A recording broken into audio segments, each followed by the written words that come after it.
There's a lot of reason to have hope when it comes to the environment, but one thing is for sure, we need your help because wildlife don't stay in parks. Parks aren't zoos. Wildlife migrate, and they migrate over your house. Please help us help nature. I'm Griff from Redwoods Rising, and we restore redwood forest. So most of the redwood forest, over 95% of it was clear cut, and then it was aerial seeded. It came back too thick, and they buried creeks, and they built hundreds of roads. So we're fixing all that. And it's gonna take us about 30 years to do about 70,000 acres.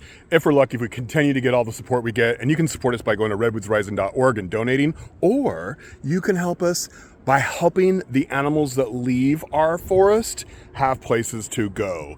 That could be your place of worship, your house, your grandma house, your school, even your mama house.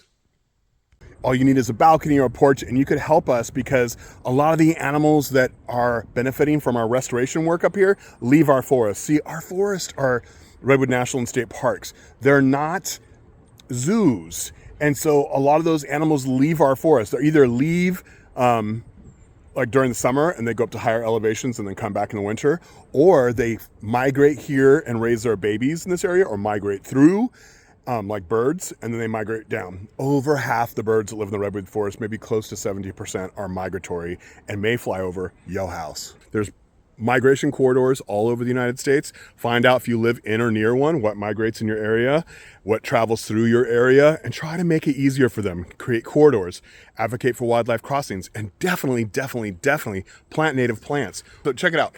You know how they always say you need milkweed so that monarch will lay their eggs on them? And that's because all plants are, not all plants, but most plants are poisonous to insects unless that insect evolved with them or was created by them, however you want to think about it. But they are able to deal with the plant's poison. And that's why you can take a monarch caterpillar off of milkweed and be like, I love you, I'm gonna take you someplace better. And you take it to like a salad bar and you think, now you'll have variety. That monarch caterpillar will starve to death. They can only eat milkweed. And a lot of our insects are like that. Almost 95% of our insects are specialists. So if you really want to help them, you got to plant the plants they evolved with. And you can find out what those are in California by going to calscape.org, or you can go just put in native plant finder and that'll help you. If you want to learn more about how to turn in your spaces, your workspaces, your places of worship into migratory pit stops or pollinator pit stops, check out episode 1 and 2, the Jumpstart Nature podcast. They're short and they feature experts, including Doug Ptolemy, the author of the transformative book, Nature's Best Hope. We can restore all these parks and make them beautiful, but unless there's connectivity, unless there's pollinator and migratory pit stops, we're gonna fail. We need your help. redwoodsrising.org.